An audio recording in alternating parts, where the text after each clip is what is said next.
Every fall, the members of the West Prince Tired Iron Antique Club get together to show off their prized possessions. Talk is usually about where to find original parts and how much work it takes to keep these vintage tractors going. This year, though, some of the talk is about the election in Egmont riding. Around here, yeah, there's three strong candidates here. It's going to be a tight race, I think, around here. Because I think the NDPs are going to take some votes out of Liberal and Conservatives. But now we'll only know election day what's going to happen. Yeah, we can all guess. There's three good candidates. Yeah. I'm not going to guess because if I guess I'll be wrong for sure. That I know. The Egmont riding takes up the western part of Prince Edward Island. There are lots of potatoes grown around here. It's even home to the Canadian Potato Museum. There's a small urban part of the riding in Summerside, with a significant aerospace industry located in a former Air Force base. The other primary economic driver in the riding is the fishery: lobsters, mussels, and oysters. Thousands of people here depend on the sea and the land for their livelihood. David Hardy has been fishing oysters since his early teens. Working with his father and brothers, they have one of the largest oyster production operations in western PEI.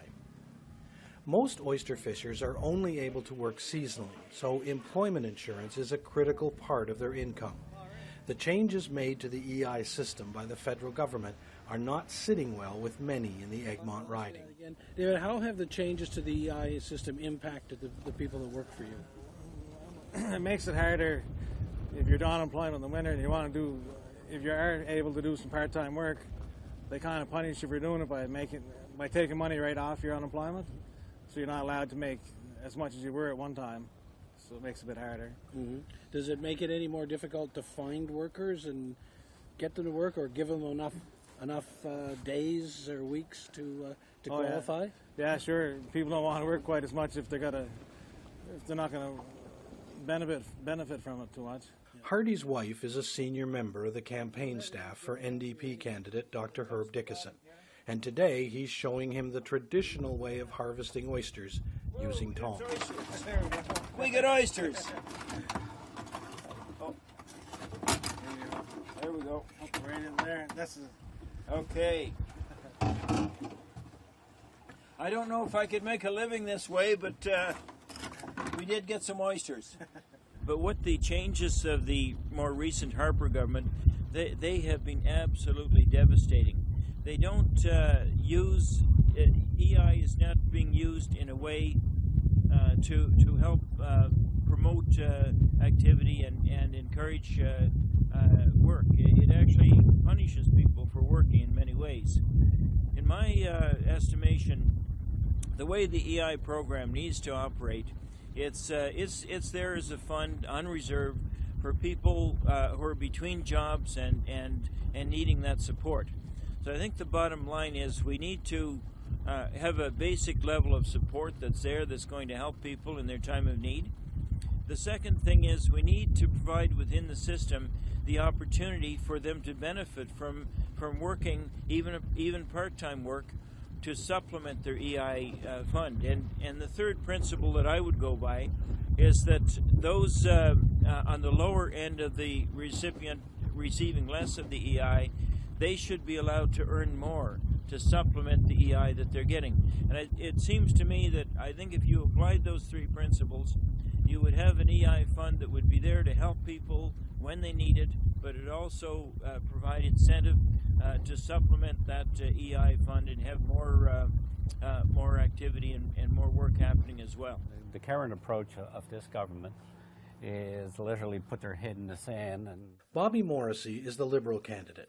He spent 18 years as a member of the provincial legislature and has been working for the past 15 years in the seafood industry. People have been exhausting their EI benefits months before their regular seasonal job starts. And when you have your EI benefits expire in February or March, there's not many options for work at that time of the year. So you're going weeks and months without a paycheck. That has had a big impact on working islanders, especially seasonal islanders. The other part that had an impact both on business and on the worker is the clawback of 50 cents of each dollar when you are on employment insurance and you're fortunate to find a part-time job that you may get a day or two a week with. Before, you could keep up to somewhere over $100 before it was withheld from your or subtracted from your EI benefits. But now, the first dollar you earn, you lose 50 cents of it. While you're on unemployment, remember when people are on unemployment insurance or employment insurance, they've already taken a 45% pay cut. Those two have had a dramatic impact, as some of the numbers say. It has taken 25 million out of the PEI economy. I want to come here and people sure appreciate it. Oh, that's good. That's mostly what I hear at the doors too. People have said, you know, you've done a good job, brought a lot to PEI, our government has, so. Gail Shea was first elected for the Conservatives in 2008 and has held the seat since then. As Minister of Fisheries, she's been responsible for bringing a lot of federal investment into the riding. She says the changes to the employment insurance system haven't hurt seasonal workers in her riding. What people are telling me is that they want jobs. They want to be able to go to work every day. So the changes we made were very modest. My office, my MP office, if people have trouble with EI, we normally get those people coming to our office, and there has not been very many people coming to our office. But yet, when we've talked to a few people, you know, what we hear is that yes, they want to work, but these changes resulted in them.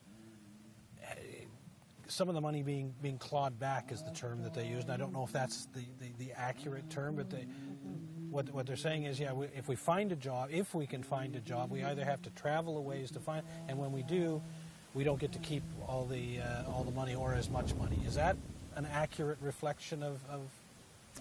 Well, what we have said, what the department has said, is that if there's a job available within your skill set, within your wage range, and you are better off working, then you are required to A, look for work, and B, take the work if it's available, right? Only if it's suitable work and if it's within your wage range. And you must be better off working. So you have to take into account things like if you need to get daycare, you know, if you need to travel a certain number of kilometers to work. So all of that is taken into account. So what you're referring to is people who work while they're on EI. So it's a pretty generous system that allows you to still keep some of your EI benefits while you are working. What impact do you think the changes to the EI system are going to play in this election, in that riding? Well, I think that will have an effect. The answer that Ms. Shea is presenting to those questions is an interesting one. I think I can see her point that she says, you know, we're focusing on getting people jobs, not getting them more unemployment. That's cold comfort to someone who doesn't have one of those jobs that she's talking about getting, and is dependent upon those reforms. The sense that those reforms misunderstand exactly what the issues are that the people who are collecting unemployment are dealing with on a daily basis. The fact that it's not simple for someone to have to suddenly drive, you know, an hour and a half for another job in a province that where the roads are closed for several months of the year during the winter.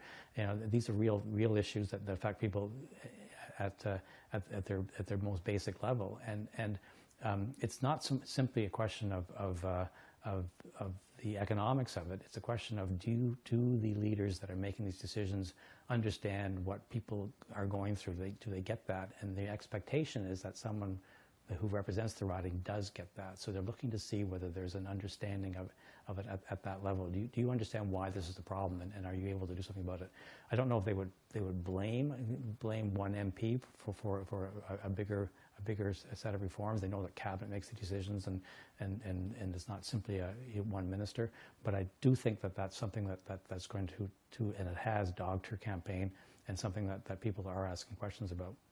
One of the issues that may impact the outcome of the election in Egmont has no direct connection to the riding. It has more to do with this cottage here in Cavendish, about an hour outside the riding. This is where Senator Mike Duffy said he lived.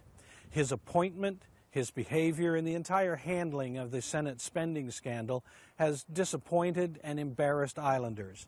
And it may well be on their minds when they make their decision who they vote for. I'm therefore very pleased to announce that a re-elected Conservative government will partner with industry to help promote and market the iconic Canadian lobster all around the world. It will... Recently, Stephen Harper visited the island to make a $20 million commitment to marketing lobster, an announcement clearly aimed at shoring up support for Gail Shea. But he couldn't come to PEI without being asked about Mike Duffy.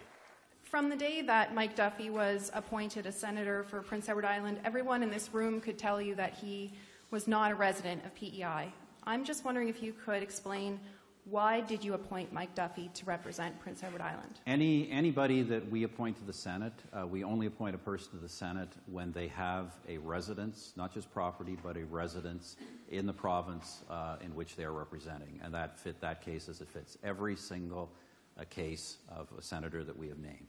That said, as I've said repeatedly, when we appoint people like that, people of such standing, we expect the highest standards of behavior. We haven't had that, and obviously this individual is being held accountable for that.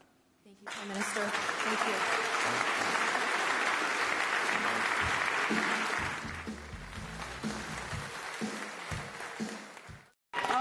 What a beautiful night to be out. Thank you so much for this incredibly warm welcome. You guys are always so good at welcoming me with big smiles. I really am happy to be back here. And it's great to be able to highlight our 4 extraordinary candidates here on the island. Of course, your local future MP, Bobby Morrissey. When Justin Trudeau was in the riding to rev up the party faithful from Morrissey and the other Liberal candidates, he couldn't resist reminding people who appointed Duffy to the Senate. Because he's out of touch. He doesn't know what's really going on. He can't be bothered to find out. Perfect example, he didn't bother to find out about the past of 2 of his candidates, and he lost them today. But really, is that something so surprising from a man who still believes that Mike Duffy is a Prince Edward Islander? How much of an impact is the Duffy scandal going to have on this election and this riding? That's a really interesting and a really complicated question. So it has come up a couple of times, as you know already in the campaign. It came up, for example, when Justin Trudeau was speaking, and he said something about how Harper, the problem with his own candidates and that didn't even know that Duffy was not really an Islander. And I saw that clip, and I noted the applause. It was kind of polite applause. It wasn't enthusiastic applause. I think it kind of hit a nerve, because it's not as simple as that. So we also had a question from a Guardian reporter with Stephen Harper saying, we all knew he was not a resident. I don't know if that's 100% fair. I don't think people instantly decided he was not a resident. There's a question of whether he's still able to represent the island in a way that really mattered. So in other words, how strong is the connection still there? But really, it's all the events that followed that are problematic. It's not just about where you're from. It's the things that have taken place, and that's complicated, and the trial has shown just how complicated that is. So it's more of a question of a kind of a combination of somewhat of embarrassment, of frustration, and maybe just irritation that the issue is still there. So I'd say it's a presence, but I don't know if this is a really strong factor in the election. And if anything, it does hurt the Conservatives, though, in the sense that this has not been handled well, and people don't think that people have been treated well one way or the other. How much of an issue is in this riding is the Mike Duffy scandal? You hear it a lot. It has really, regardless where I'm at in the riding or who I'm talking to, young, old, professional background, not, they really question how this could happen in our system, and why the Prime Minister allowed it to happen. And there was a lot of people from day one questioning the appointment of Mr. Duffy to the Senate representing Prince Edward Island, and I think it began there. that will hurt the Conservative cause in this riding. I have a lot of people that have mentioned to me that they can no longer support the party over that issue. And the biggest part of it was not so much the money, although the money is a big part of it. What came out during the trial process is that clearly that the office of the Prime Minister was clearly involved in misleading the Canadian Parliament and the public. By the whole messaging, it was now clear, was designed from the Prime Minister's office. And that was to paint a different story, to pretend that Mr. Duffy paid it back himself.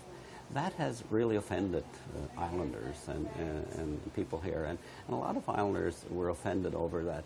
The only way we get mentioned in the national media from time to time is because of Senator Duffy. And that's not how it should be. So yes, it is an issue. I think Mike Duffy has an attachment to Prince Edward Island, and there will be a sector of Islanders will respect him. When he was a reporter, I had great regard for him as well, and there's been great disappointments with what's happening.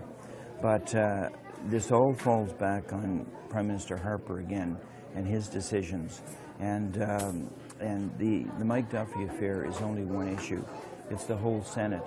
There's a problem. There's a disconnect with people who are appointed by Liberal and Conservative Prime Ministers who are living in largesse, distantly removed from the electorate, and making decisions on our lives that really they don't have the moral authority to do so. And so that's something that must change. And Thomas Mulcair and the New Democrats are the only party that is really going to take that definitive action and rid ourselves of the Senate. I wish you well. Thank you. What in the world are they going to do with Duffy? Could they hang him? He's a nut if ever was. Well, I guess the whole thing probably kicked off the cleanup of the Senate, right? For Gail Shea, it's impossible to shake the Duffy scandal. Even among her own supporters, there are always questions being asked. Of course, I'm hearing that, and I'm not happy either. And it's not just Mike Duffy, as you know. There's a whole list of people, who've been audited and who've been found to, have questionable spending. So, at the end of the day, we can't change what it is now. It's happened. There's been an investigation, and the process is taking place. But at the end of the day, the biggest change is that there will be a lot more tighter rules in the Senate, and that is something that should have happened a long time ago. But do you think this is going to impact your ability to get reelected? This feeling of, in some cases, anger, other things, disappointment, embarrassment that Islanders feel about the whole Duffy issue? Well, you'd have to ask the voters that, I guess. I can't control what Mike Duffy did, and as I said, the process, is in the courts now. That will take care of itself. He made a mistake. He will pay for it. It hasn't impacted on my ability to deliver for my constituents. Before Mr. Duffy was appointed, were you consulted, being the MP from PEI? Did anybody ask your opinion on whether or not he should be appointed? Prior to my even being elected, that whole process was already in the works. But he wasn't. He was appointed while you were the MP. Yeah. Was your opinion ever sought? Did you ever offer it to say maybe I offered my opinion on who would make a good senator or good senators, but at the end of the day, that wasn't my choice. And as I said, this process was in the works long before I got to Ottawa. Did you recommend him as one of the senators to be appointed? No, I didn't. Do you wish it had gone another way now? Well, of course, everybody wishes it would have gone another way, It's unfortunate we are where we are, but as I said, the process is playing out now, so justice will be done, I hope. She was going to dance with me. Yeah. This lady calls me my second mother. It's my second mother. Because she had her daughter was born at the same time in the Western Hospital as I was. Liberal candidate Bobby Morrissey spends a lot of time at the Tignish Seniors Home. He was a member of the board when the facility was built, and he knows pretty much everyone who lives here. Why is the senior population so important to you as a candidate? Well, that's the generation that grew up in a time when they didn't have a lot of benefits, Bill. And I think it's important that my generation give back to these people that sacrificed so much for us. And again, a lot of these people didn't grow up in a time when they had a lot of money or a lot of benefits, and we owe it to them to give them good quality of life care as they age. Well, just recently I've decided to take a few years off and stay home because childcare is getting a little too. My mom was helping out. So. Dr. Herb Dickinson is a very respected physician in Egmont. He's been focusing a lot of his campaign on the NDP's child care promise to provide $15 a day spaces and provide support to places like Kids West Family Resource Center. Well, one of the things that the New Democrats are wanting to bring in across the country is a universally accessible daycare program, so that right now some are able to access this at low cost or no cost, but a lot of places right across in this island and across the country, parents are having to pay so much money for childcare that it just kind of makes it unworthwhile for them to even be able to work. And so by having a $15 a day universally accessible program, then a mother or a young father would be able to get out in the workforce and be able to keep most of their paycheck. That would be nice. And that's what we're trying to bring in. So we're hoping that we can be the government and bring that program in right across the country. This is my good friend here, was a former neighbor of mine here, Alfred. Huh? How you doing? Is he behaving? You got to put up with him, eh? And Justin, huh?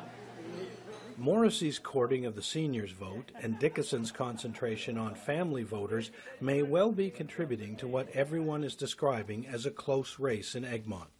Even former Liberal MP Joe Maguire is concerned how the vote might be split. We're trending up, and that's a good thing. Trudeau is trending up, and he's bringing everybody with him, and so we have reason to be optimistic.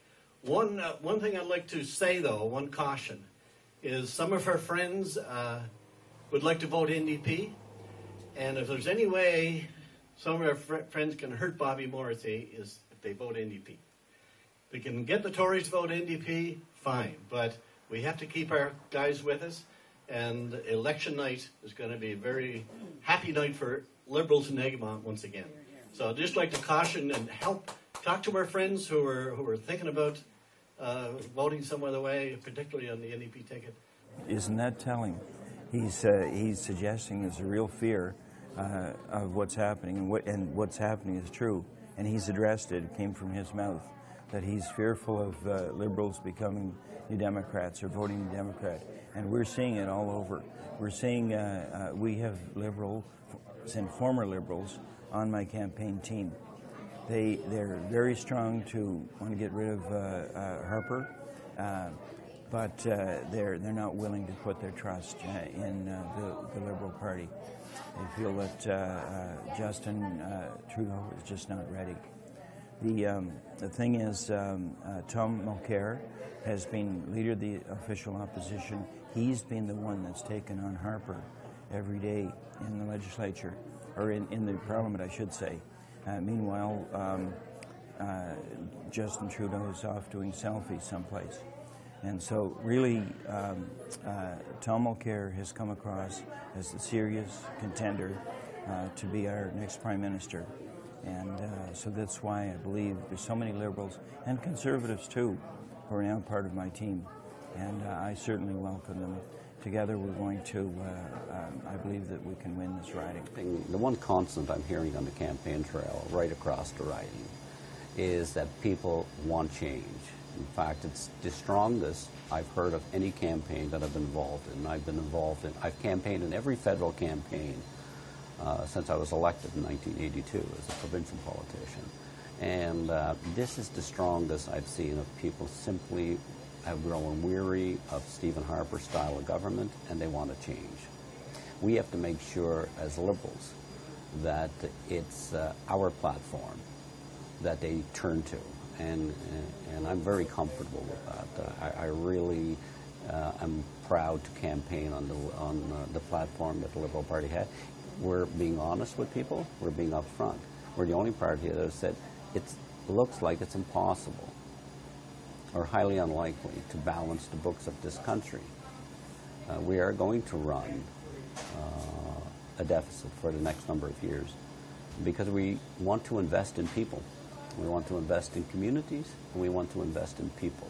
And that's a message that I'm quite happy to take across to riding. You know, the polls are showing that the Prime Minister is not as popular as he once was. Are you hearing that? Are you hearing, Gail, we really like you, we're just not happy with your leader? Yeah, I hear that some, you know, but I guess my answer is that this should not be a popularity contest. People should look at policies, should look at past records. The Prime Minister's job is not an easy job. So I think that our Prime Minister has made some difficult decisions because they're the right decisions to make. A lot of times politicians will take the politically expedient route. I think when he looks at issues and makes decisions, he looks to the future of Canada, not to the election in 2015, but to 10 years from now, to 15 years from now. And as an example, in negotiating trade agreements, he's looking for the future of Canada and our economy 15, 20 years down the road. If you had to make a prediction today, what do you think is going to happen in Egmont? Well, if I had to make a prediction today, I think right at this point, I think that the Conservatives could still win that riding. But there's a lot of time left. What I'm looking for is to see whether the people who are if they are fed up with the Conservatives, if it does happen over the course of the campaign that the Conservative Party and the leader, Stephen Harper, have become less and less popular, where are they going to go? And so either they will stay home, the Conservative voters who would normally have supported that party, or they will look to see what kind of alternative is available to them. And I'm willing to bet that they will then say, as I said at the start, that personalities matter more, and they will see the move towards the NDP. So this is still a long shot, but it's like watching the hockey playoffs and looking at that team that's going to have the Cinderella story. There's usually always one, and this could be the Cinderella story. I don't know. It's hard to tell whether Trudeau will be better than Harper or the other fellow, the NDP fellow. He may be. How's the election going now? Is it going the way you want it to go, or I think it's going to be a close call myself. I think it's going to be close too. Between the three years.